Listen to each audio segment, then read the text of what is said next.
Welcome to Point Counterpoint. The opinions expressed by the show's host will conflict, thus the title of the show, Point Counterpoint. Point Counterpoint always lets you judge for yourself. In this time of misinformation, it's often hard to see through the propaganda and get to what is accurate, right, and best for our community. We will not libel, discriminate, or disrespect anyone. We believe that it's our constitutional First Amendment right of free speech to voice our opinions, and our duty to our community, country, is to bring you this program. This site takes no responsibility for the opinions of others in the postings of comments in chat rooms or in forum posts. Welcome to Point Counterpoint. This is the first of a regular series of programs with host Anthony Hendricks and myself, Dwayne Perry. We plan to bring to you the best of what we know. With that, let's get started. Thanks, Dwayne. And a little catch up for everyone that's been watching cable access. You've probably seen us on News and Views with Dave Beela and Bob Pollock, and we've decided that News and Views is an hour long, and it's a fantastic show, and it's been around for many years, and we felt we needed some more time. And thanks to Alco and Comcast, we get to produce a show called Point Counterpoint.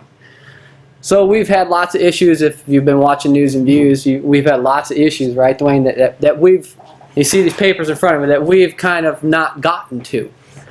And every day, thanks to the News Dispatch and Alco TV, we have lots of issues we discuss. So we thought we'd bring you a show called Point Counterpoint. It's been in the making for months now, and we thought good time to bring it to you. So let's start off with what we think we're going to do. Point Counterpoint. This is how we think we're going to run the show. It's an hour show. We will have 5 minutes overview of the topics we're going to discuss, and we're going to have 10 minutes for discussion because if, right, Dwayne, you see sometimes in News and Views we go along half hour, 40 minutes on one topic, and we seem to shortchange ourselves on the information. So we don't want to run long, so we'd like to limit that to 5 10-minute topics each, and at the end we'll wrap up on what we said for the 5 minutes and close out with what we could possibly come up with next week. So let me get right to it, and the 5 topics we want to discuss today are the flood map changes on Cheney Run, which affects a lot of our local people, and Dwayne has spearheaded that with the council back when he was councilman for what ward?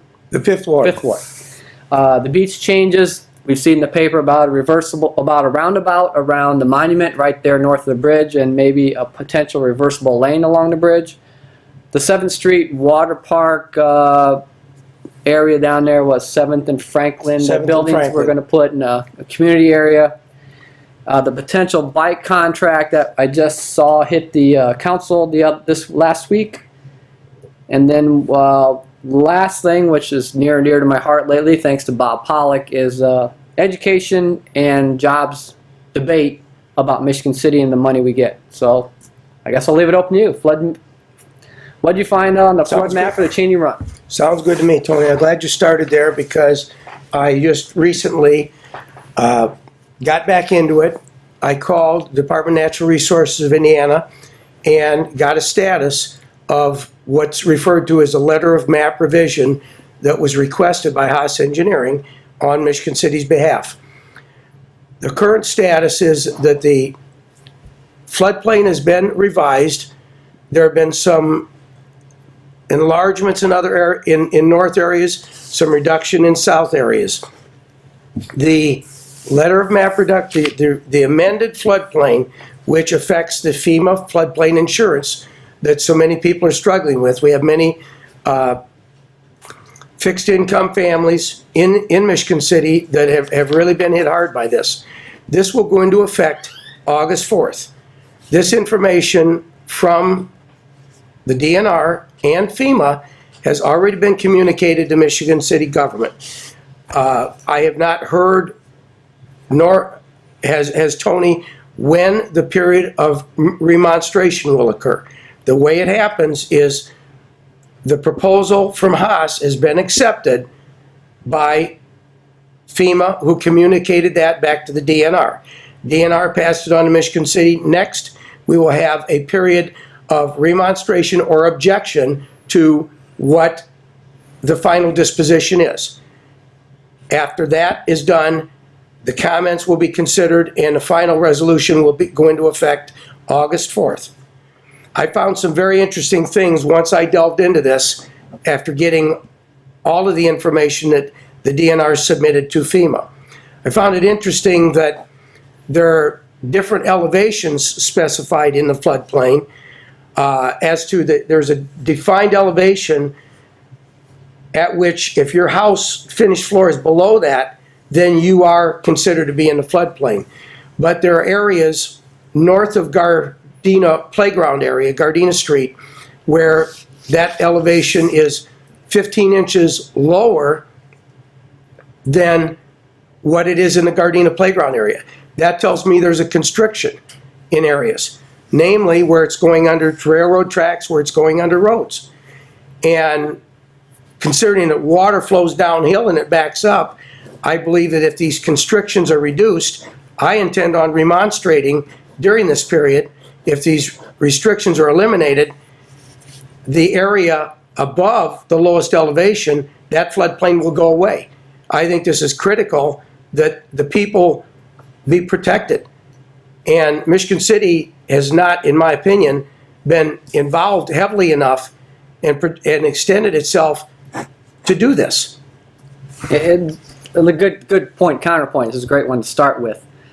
First off, since you're around Michigan City more than I grew up in the county, why don't you tell them a little bit about, a couple minutes on what Cheney Run is. I mean, Cheney Run used to be an old original drainage ditch that was wide open. Yes. They classify the drainage systems as two different sizes: open to the air, which is a normal ditch, or closed, which is an underground pipe. Cheney Run started out as an open air surface drainage ditch, starting all the way over by the Strebel Pond area, traveling north and east through the Gardena area, through the cemeteries, and up north and east through Michigan City. Several years ago, I don't know exactly when, the decision was made by an administration to enclose that, possibly for development, residential development of an area. And once it was closed, that changed the conditions that storm drain is evaluated by. Basically, once it's closed, you don't know what's going on underground, and the evaluating agencies, the Department of Natural Resources and FEMA, look at it that you can get trash in that and block the pipe. Yeah, worst case scenario. Worst case scenario, you could block the pipe, and then it's all going to back up. Yeah, well, wait now. Cheney Run, for people who have been around Michigan City longer than Cheney Run, from what I can tell, somewhere about the old Jewel or somewhere west of Ames Field, there was kind of a high point that either ran to, like, the ditch was a brown ditch and the black ditch and Strebel Pond, or it ran down the Cheney Run. So at some point when the elevation changed, it got high enough to run east or west. So yes, it does start at Strebel Pond, but that would only be in a major flood. But back in the day when it was all farm field, and I know some people have been around longer than I have, south of St. Stan's, used to be a big drainage ditch. It was called Cheney Run. And we developed it, you're right. I think we developed it. We closed it in so we can develop it. But you'll see the maps, and you got a copy from DNR, and let me go a little bit back. My understanding of how a floodplain happens, we know that flood insurance is expensive. You're talking $200, $300, $500, $600 a month. People cannot afford this. So FEMA comes along, they want to make sure they don't have insurance claim, and they say, okay, the states, you have to tell us where your floodplains are. So the state gives jurisdiction to the Department of Natural Resources, DNR, and they set these studies and pay for these studies by engineering firms, and they map a floodplain. So then Michigan City, and you were involved, 5th Ward, right? You got calls that says, oh my gosh, 2013 they changed the floodplain. I got $300 more a month on my mortgage. I can't pay that. And they'll never, ever, ever go away. You cannot get away from paying that if you have a mortgage in any way backed by the federal government. So you asked the city, and the city council was acceptable to spending some money to get Haas, and they worked with another firm who specializes in this, and they studied the Cheney Run, which is now piped, right? Yes. And you got the maps. So without seeing the viewer seeing the maps, there is a restriction. What road is that? What road goes right there next to west of Gardena? Jackson Street. Jackson should be on our map. Jackson is along the east edge of Gardena, and along the west edge would Yes, be Jackson Street. So under Jackson Street, so back when the Ice Age or whatever, Michigan City wasn't even here, Cheney Run was made a ditch of natural flow. Then, of course, the rail comes through. What is that? CSX rail? CSX rail. Along the Amesfield corridor. Around the Amesfield corridor, and there's a pipe underneath at Jackson Street. And these maps appear now, I'm a professional, so I can't say this. There appears as if, like you were talking, there's an elevation different in Gardena Park area, different from what is this? Ton and Blank?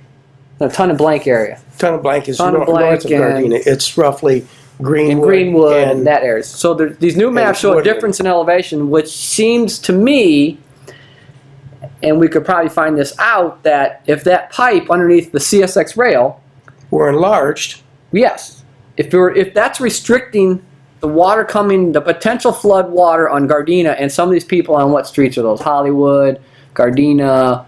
If that's getting some of those people to pay flood insurance every month for the rest of their lives, if that, maybe the city spent $30,000, $50,000, $100,000 to enlarge that pipe under the rail, right, and reduce the height of this flood area for Gardena, we might be able, like you said, we might be able to wipe out any flood zone. A large portion, the largest portion of south of that, yes. South of Gardena. Which could be maybe same thing said for people north of the tracks. I mean, maybe that restriction coming through, because that pipe, you gotta help me, that pipe goes Barker and Woodland? Yeah, that's the area it goes to. Right there by Queens. It runs across Gardena Street, just east of Tilden. It runs through the Gardena playground area. Mm-hmm. Then it goes up through St. Stan's and Greenwood Cemetery. It's kind of running St. Stan's Cemetery. St. Stan's Cemetery and Greenwood Cemetery. And it runs across the NIPSCO property, and then it runs diagonally up north and east. It actually runs through portions of Potawatomi Park. Yeah, so we don't see that. No one really see it's pipe. It's a very large pipe that runs right there by Queens, right? Queens, Barker, and goes to their soccer field, kind of through that area. Across Queens property. Behind, see, I'm not thinking your ward. Well, Eastgate Plaza. Yeah. Right by the school administration. Yep. Crosses the boulevard somewhere by that veterinarian clinic, doesn't it? Yes. Brinkman's little storage yard. Salvage yard, yep. You see all green in there. So yeah, it passes through there. We don't see it as a ditch anymore. It's been plugged up. I understand, if I remember correctly, about 4 years ago, the city looked at a study to open that whole area up by south or north of the administration building, that whole green grass area, and make it open ditch again. Environmentally friendly. Maybe that would help. Yep. So, I guess what's your hopes here?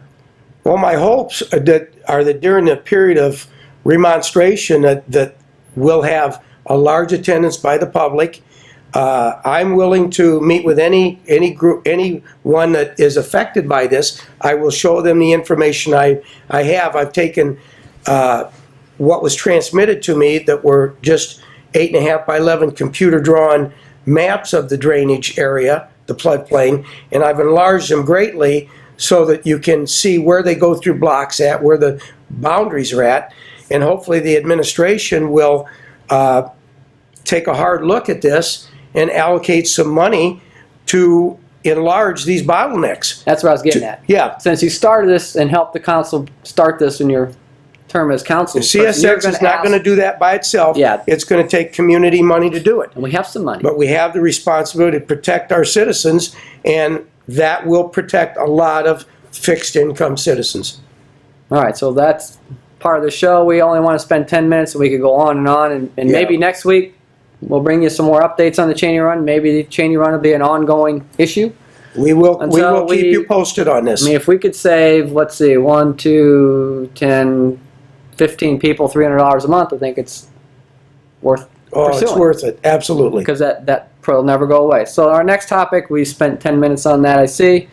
We'd like, if you're watching the show, that you'll know we'll spend 10 minutes. So if you didn't like our issue, you'll come back in 10 minutes and watch the next issue. We'll have another one. We'll have another issue. So the next issue I wanted to bring up was, I understand, and the papers had this for a while, a couple times, that they're looking at changing the traffic patterns around Washington Park. And the paper said that they were thinking about changing as you come over Franklin Bridge, there's the monument, going in there instead of going back around and turning in by B&E and reversing the traffic through Washington Park and Fedder's Alley and coming back out. So you kind of get up a blind hill, you kind of take away the traffic away from the zoo where we're crossing and lots of kids and families are there.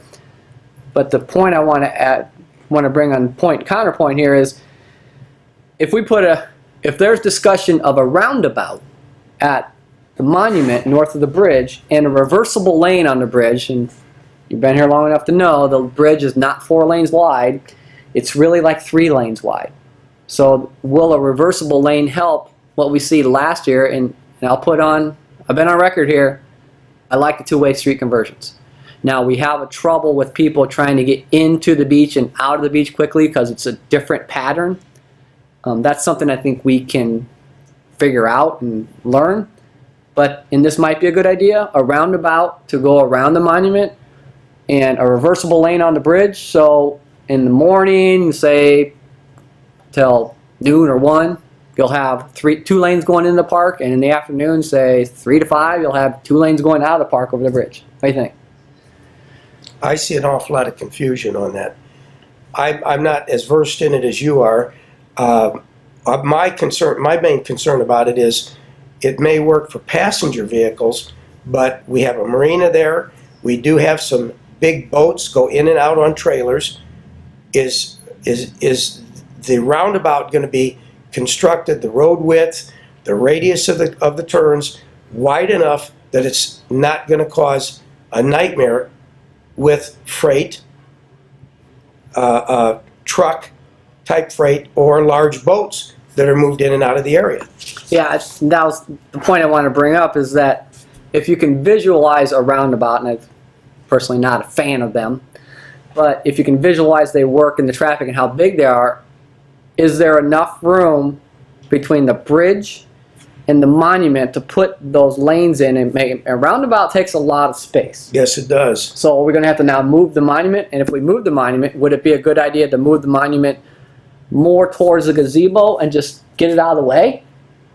I mean, I think you're going to have to. I hate to bring this up on our first show, but the monument, and you can help me here, the monument was put there as a great visual item to see pretty much when you were standing at Franklin at St. Stan's. It's a landmark. You could see right all the way down past the monument to the lake. Yeah. Of which you cannot Got anymore. a view of the lake, yes. You cannot do that anymore. No. So the monument has lost its visual power from downtown or uptown or whatever we call it, because you can't see it anymore. So maybe this is a time that we think about, is it in the best place? Could we move it over to the other side away from the gazebo? There's an open area there that we don't use that much, right? Like Port Authority, that grassy area. I mean, maybe that's a better place for the monument, because you're right. If you're going to come over the bridge and go straight north into Washington Park instead of going right in front of the Armory, are you better off just not having the monument and roundabouting around it? You know, there might still be some sort of roundabout, maybe, because you still have traffic coming from the east. Well, I'm sure glad you said preserve the monument and keep it. Yeah. Otherwise, we would have had a point counterpoint. I'm asking because if we have a monument there and a roundabout, is there enough room between the bridge and the monument that we don't have to move it one way or another?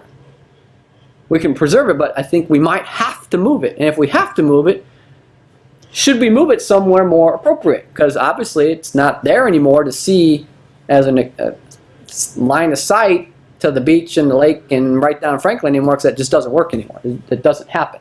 That was like the thing that drew your eye, your attention when you're downtown. You could see, and people, the old photographs, right, that people would walk from downtown over the bridge and walk to the beach. That doesn't happen anymore. We got to walk around and then back to the beach. Well, as long as the monument is preserved. As far as the roundabout, I think we're in agreement on. I have no interest in roundabouts. I believe that they take a lot of cause space. congestion. They're an ideal place for an accident to happen because when a car enters a roundabout, if they're not going to immediately enter or exit off another road going into the roundabout, then they have to get over into the inside lane. And there's always the chance of blending traffic, having an accident. Well, I had an accident at a roundabout in 1976 in New Jersey. Roundabouts have been around forever. And I don't know whether planners like roundabouts because they say they're less maintenance. Well, they're not less maintenance. Unless you make the entire island in a roundabout concrete, then they're going to have maintenance. They're going to have less severe accidents. What's that? They have accidents that are less severe. And it's not a T-bone accident. It's a No, they're side less accident. severe accidents, but I'm not sure they're not more frequent accidents because we have a roundabout at a four-way intersection. You have all four lanes coming into that roundabout, circling around. Well, if we focus on the intersection north of the bridge, my concern, and I believe this is true, and you can look up on the internet, roundabouts are horrible for pedestrian traffic. Roundabouts are designed to keep the traffic flowing. Maybe a little slower, but they keep the traffic. There's no break in traffic. There's no stop sign. There's no stoplights. They keep the traffic. So now we're going to put a roundabout in an area that we're trying to encourage pedestrians and bikes. That's a good point. I can't comment on it because I've never driven through a roundabout that had pedestrian traffic. Well, in Valpo, they have the roundabout, which I don't like roundabouts, but at 2 and, what is that, LaPorte Road? It's not that, roundabout's not that old. Real busy. Everyone been over there. That intersection, you got to stop there, and it's horrible to get through it. Well, the roundabout has alleviated that. But I believe about maybe a year ago, a Valparaiso student got hit in the roundabout because they walked from Valparaiso to those shopping malls, and they got hit in the roundabout because I said roundabouts are there to make sure traffic flows at a constant pace. That is impossible, almost impossible, for pedestrians or bikes. So that's why I just thought that if we put the roundabout there, are we going to cut off the road or just make? And I guess we can't cut off B&E Marina, right? Well, we have to give them access to the east. That's a huge factor, Tony, because when we have a major event on the lakefront, the boat race. Oh, lots of bikes. Or lots of bikes. if we have ever have fireworks again, that's a huge because there's not enough parking at the lakefront for the families of Michigan City, so they're parked south of the bridge, and then they walk over the bridge into the lakefront. Well, that would be a. And before we huge spend our 10 minutes on this topic, my understanding, and I don't know if this is true, but my understanding is this is the only roundabout that will access to a reversible lane.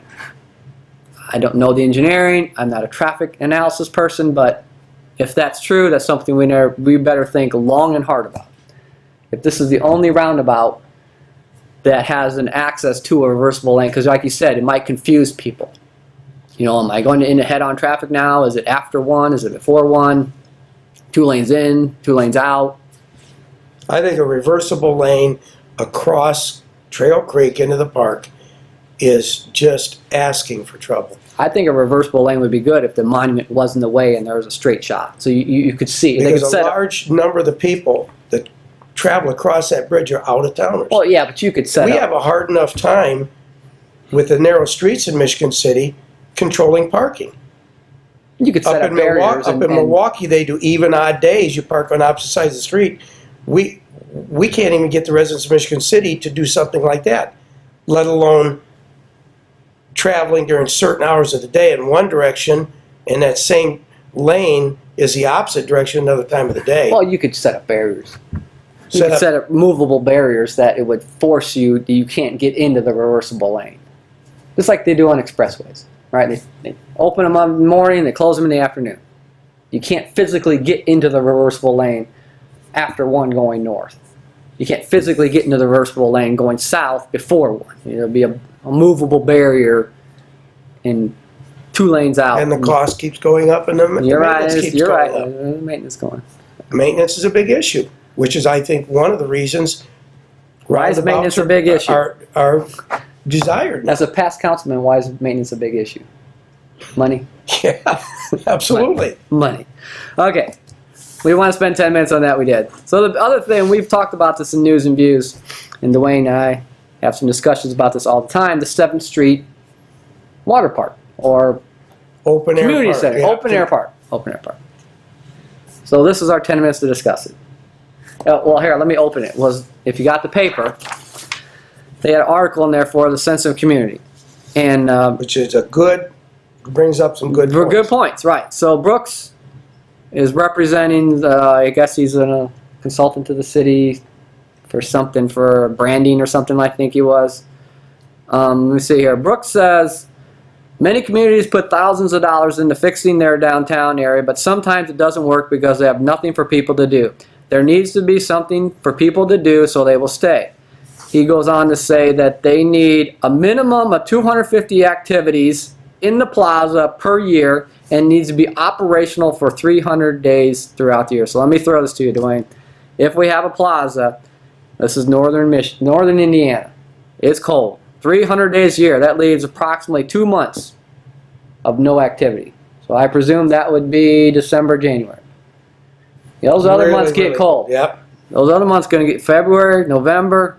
Typical, the first snow is first week in November. February's typically got some snow. And Well, it's April 22nd today. so let's back up and It was 50 degrees today. yeah, it was cold. If you have a splash park, it's not going to be operating today.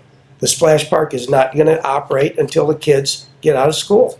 So I'll let you discuss what you didn't have time to on News and Views about the buildings that we're presently tearing down. Or Tony, I don't understand the thought process behind this. Here, since 2012, we've been talking transit-oriented development. If we have a nice rail station in town, we have a good commute to Chicago, we are going to have many people relocate from Chicago into the Michigan City area, close to the train station, lower property values, lower taxes. Wonderful. Then why at 7th and Franklin, just 4 blocks from the location of the new train station, which is a nice walk, are we going to tear down 2 buildings that could house at least 20 condominiums? We don't have enough loft apartments in that 4 blocks to provide adequate housing for what we hope to be the number of people that relocate. It just doesn't make sense. These buildings should be rehabilitated. When I read in a paper that the planning director of Michigan City said these buildings were unacceptable for occupancy, I've never seen a building less acceptable for occupancy than the Warren building was. I went through it before it was renovated. If the Warren building can be renovated and turn out as nice as it has, any building in Michigan City, be it the old Woolworth building, the old SS Kresge building just to the south, or the train station, they can be rehabilitated and made perfectly up to date, acceptable for occupancy, and maintain the ambiance of the town, the architecture of the era. We need to rehabilitate these buildings and not tear them down. They support transit-oriented development. how much did do you remember how much did the Don't say the train station. no how much did the Warren building cost to rehabilitate? Do you remember? Well, there was $1 million that was out there. When there's that- $13 million in tax credits. Yeah, it was really, the bottom line was a lot of money. There was $1 million that the city was supposed to get back from art space if the credits ever went through. And when the credits did go through, the redevelopment commission just forgave the $1 million. But yeah, I'm I trying. don't know what to say. I don't want to bring this to the public access, but was the cost $15 million? I don't remember. What was the total cost? Do you remember? I don't remember. Well, because I'm It reading was the in article here. excess of $13 million. Okay, so I'm reading the article in the paper here, and I didn't realize this till he's talked about it, and you're a money person. Brooks estimated the plaza would be around 45 to 65,000 square feet with an estimated cost of $8 million and an annual operational cost of $500,000. So you're asking, your point, or your counterpoint to the question is 20 condos at $150,000 each, paying probably the 3% tax, but say 1% tax is $30,000 a year for eternity. And we're going to spend $8 million for a park, and we're going to spend $500,000 a year. For So- a park that doesn't yield any property tax revenue. Yeah, it will yield no Because property. it'll be owned by the city. It will yield revenue It will yield revenue from the merchants. for the merchants and hopefully people downtown. And the but jobs that will be there will be, the city's going to pay lower paying jobs. $500,000 a year to operate. That's out of the paper. I'm all in favor of a park in that vicinity, if they want to. Well, you have the one north of there, right? Open The lot. lot at the northwest corner of 7th and Franklin was the old Walgreens drugstore before they moved out to Marquette Mall. Now that's a nice size area that would make a very nice park. You could have the same amenities that you talk about with this park, only on a smaller scale. And keep the other section that we're talking about demolishing, keep it on the tax books. Develop it for residential living. So we That's can, my so we can take on hope it. that if we spend $8 million and $500,000 a year, it will work its way to the other buildings downtown, and people will start living there and paying more taxes. And that's the hope we present. Well, I'm just talking about TOD working in reference to this park. I've never been a supporter of transit-oriented development because I believe property values in Michigan City have been so low, so long, that if people from metropolitan Chicago wanted to move over here, they would have done it a long time ago. They have the resources that we don't have. They could buy a building themselves. They could afford to renovate it. I believe that we would have seen an increase in the population in the downtown district long before now if TOD is really going to work. So that gives a good segue, and we're a couple of minutes ahead here, but one of the topics I wanted to bring up was house values versus education. And since I've been the last few years on the show and talking about Pollock, and I am in complete agreement in everything I've read and everything I've studied and everything I've looked at, as education increases in your community, in your school district, it drives property values up. Now, I did enough research on this because I figured this is not something new. This is countrywide, worldwide. What happens when school districts become exemplary school districts that everyone wants to move? We see this in our county. We see this in Westville, Chesterton, New Prairie, South Central. We see those districts are really coming on strong, and especially New Prairie. People are driving families from South Bend. And as a surveyor in the private world, I do a lot of mortgage inspection reports for banks, and I can tell you, I'm seeing 50 to 75% increases in homes in the New Prairie district. I mean, just normal 3-bedroom, 2-car garage, normal homes. Those values are going up. They do have some more things. They have New Carlisle. They have they have Iron Coat, the steel. Iron Tech and Iron Coat. Tech, and now they have. Which has been there a long time. Yeah, it has, hasn't it? Yes, it has. We're talking like 1990. So what you're seeing is you're seeing an exodus to these areas from Michigan City. The people that are sending their children to New Prairie, which I'm not really familiar with, New Prairie, whether it's a community or whether it's a school district. It's a school district. So it's Rolling Prairie. Rolling Prairie is like the elementary New school. Carlisle. New Prairie is like the high school, something like that. Yeah. But they're basically geographically the same area. Yes.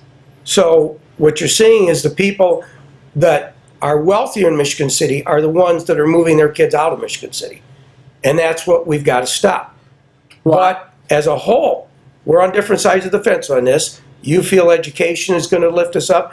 I feel that jobs is going to lift us up. Education and jobs are going to be hand in hand, but I believe jobs have to come first. We have to raise the median income in Michigan City to where people can either improve their homes, buy nicer homes, and that will stimulate education.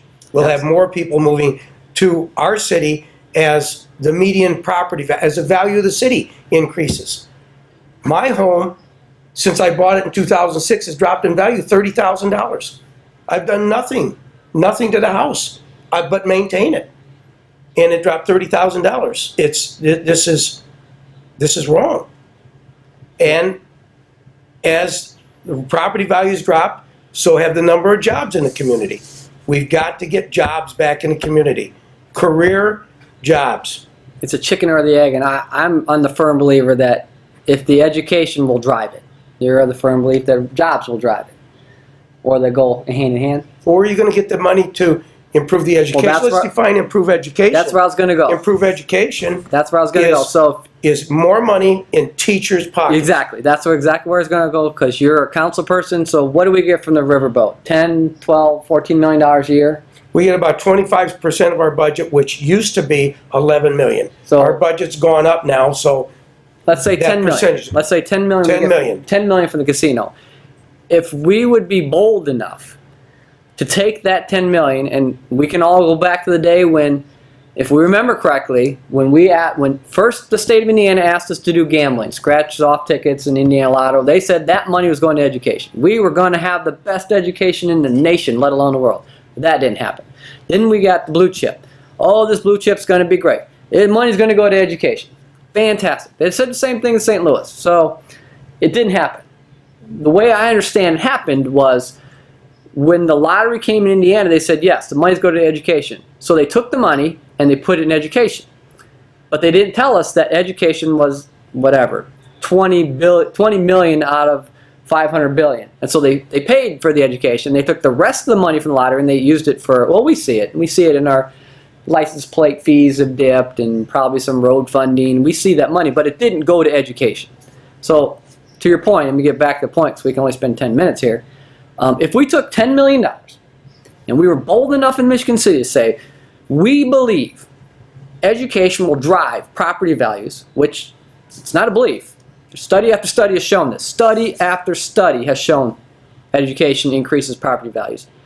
We took $10 million a year and we tell the school system, we are back behind you 100%, which you, I am. The council, Absolutely. you wanted to give them some money and we'd have the promised scholarship. But if we took $10 million and said, okay, we're going to give this to the school district, but we want to see results. And this money has to go to teachers. So you're going to baseline your administrative budget, and $10 million is what you're going to get to give to teachers who teach kids. Teachers in our community will get $60,000 to $70,000, $80,000 a year for salaries. That's something a teacher can live on. Teachers, I think they're the most underpaid people in the world. So if they're making 30 or 40 and now they're going to get 60, 70, 80, hopefully we'll attract some of the best teachers to be in our community, which attracts some of the best, hopefully the best Not academics. that our teachers are not good. It will take existing teachers and they will be much more highly motivated. Yeah, our teachers, they can get stop more worrying about their credentials. budget or their house payment or their flood zone payment, because now instead of making $30,000, we're actually going to give them a livable wage. They can make some money. But we have to make sure they don't take the money and spend it on administration. Indiana, in the budget, they said that we're the top 5 or 10 in the nation on what Indiana pays in administration for educational expense. The state? The state. So, maybe we take our money, because if it's not an idea. It's proven over and over here, study after study. The Brookings Institution, the National Association of Realtors has proven over and over again, and it's not linear. It's not a straight line. The higher your educational system, the better it works, the more exemplary it is, property values can increase 25, 50, 75%. So now, you're a council person, ex-council person, you're saying, oh, we spend, 25% of our budget from the casino, and, where are we going to get that money? Well, take 25%, and I did a little quick calculation, and the whole Michigan City property values, Michigan City proper, or Michigan City School District. Hey, say Michigan City School District. It's not just Michigan City. we could increase our taxes. Oh, right here. If they went up 25%, say we get another couple $1 million. They go up 50%, we get another $4 million. We go up 70. Property values go up 75%. The whole picture needs to change, Tony. It just as you heard throughout life, I've heard your expenses will expand or contract to meet your income. All right, and that's what's happened in Michigan City. The first year we got the riverboat, the budget increased in Michigan City by 50%. It went from 1997 to 1998. We went from a $20 million budget to a $30 million budget in 1 year. Wow. This city needs to start spending its millions of dollars like you and I spend our hundreds of dollars. Well, I think Just because it's not a legislator's money, not a public servant's personal money, doesn't mean they should look at spending it differently. Well, I think we should invest it. I think we should have taken the $10 million. When is that? 95? When did it come in? 97. 97. So we're at 20 years. So take 10 million times 20 years. So that's 200 million. $200 million has come from that casino. 200. That's almost, it's almost $250 million.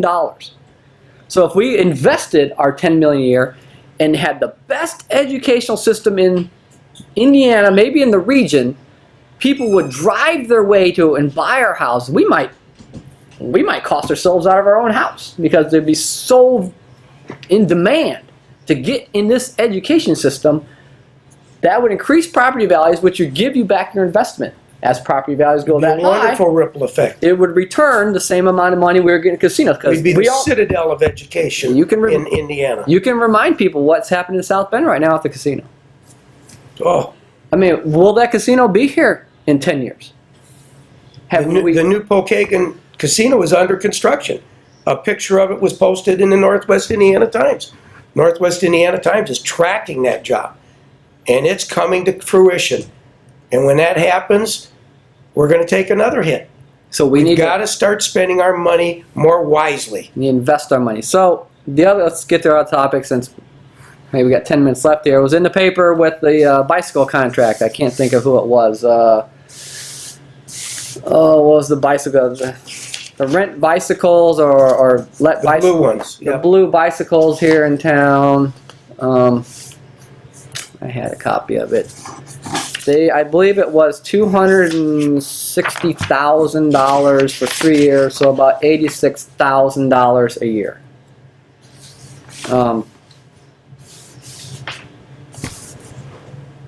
Is that something that we? I don't see it. Is that something I'm in Chicago 1 day a week around the city, and I see many racks full of blue bikes. I'm talking in the loop where people want to move around. Michigan City doesn't have a large enough area that people are going to rent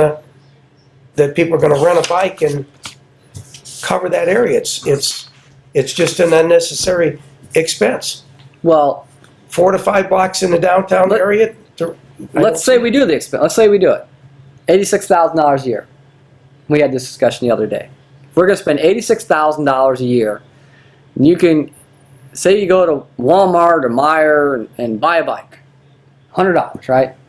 $100, you get a pretty decent bike. It won't be a heavy duty. Well, these are probably. I think you checked out the cost. These are closer to $300. $300. So $300. So at $100, it's 860 bikes. At $300, it's like 220 bikes, right? No, 300 bikes. Just under 300, 300 bikes every year for 3 years. So that's 900 bikes. And the paper said that this is just downtown, so I don't know what we would do with bikes downtown. I mean, I'd hope they want bikes from the beach to downtown so these people can get their way from the beach to get to downtown and go to Fiddleheads or Fiddlesticks or Ryan's or somewhere, or Mucho Mas or the new Japanese place and eat lunch and go back to the beach. I mean, I hope that's the intent here. But yeah, $86,000 for a year, for 3 years. Like you said, downtown Chicago, I mean, they have racks of bikes sitting there. That's downtown In Chicago. the area you're talking about that would see this usage would probably be 7th or 8th Street up to the lakefront. Yeah, I mean, we've talked about a pedestrian overpass over Highway 12, or the old 2nd Street, whatever it is in front of, Oh yeah. yeah, oh yeah, that's been talked about. A large pedestrian overpass to facilitate more people being able to access the beach. Yeah, I don't know what the council's going to do about it, and maybe that's something the proposal they could put out for the public to look at. Are bikes gonna drive enough economy for more tax base for more business downtown? I guess that's the point. Is that something you would pursue? I don't see it. I agree with you on the two-way traffic. I was glad to see Pine and Washington Street go to two-way, because now, if it's done right, the block between Franklin and Pine and Franklin and Washington will be developed for small businesses. Yeah, There were many small businesses between those streets growing up in Michigan City. So we get to They went away. we get to do one more topic, which is near and dear to both of our hearts, and that is double track. It was in the paper. The stage behind the double track, and since we only have probably 5 minutes to talk about this, what do you think? Let me throw this out to you. What do you think? Also, in this world, which was also announced last week, that Tesla, Elon Musk, has announced that Tesla is going to be working on autonomous semi-trucks. And they expect by September, they'll have something to show us. So and a lot of people autonomous vehicles are happening far faster than I ever thought. If Elon Musk understands the importance of taking his technology, because he has autonomous cars right now, you can buy them. You can buy a Tesla. They're what, 90, 120,000? You can buy it today. It will drive you from your house to wherever you want without touching the wheel.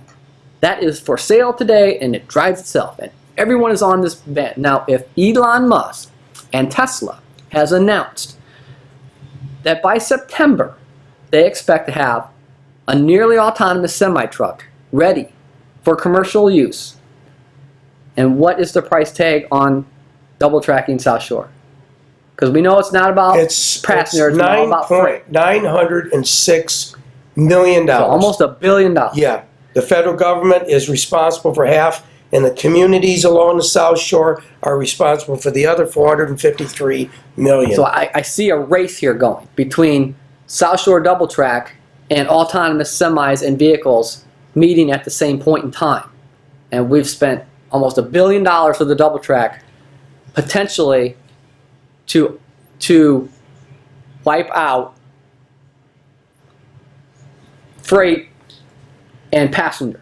Well, for people that don't watch this at the level you do, just basically, autonomous commercial vehicles are going to be able to go 24 hours a day. Yeah, tell them what they do now. They're never now. I don't know anybody that's an over-the-road driver, but I think because of the enormous amount of accidents they've had over years between heavy trucks and vehicles, they've limited the number of hours a day that a driver can drive to either 10 or 11 hours a day. Yeah.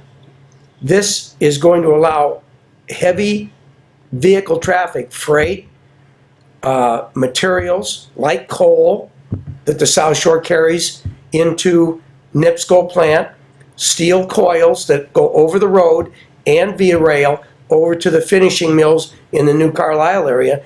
These vehicles are going to be able to run 24 hours a day. It's going to make it very difficult for freight trains to compete with that. And let me throw you one in, because people might be watching this and thinking, oh, you guys, you're just extrapolating here. No. The Federal Highway Authority is presently looking at creating lanes that are for one use and one use only on the interstate. All the way, I think the first corridor 70, which would be Kansas City to Columbus.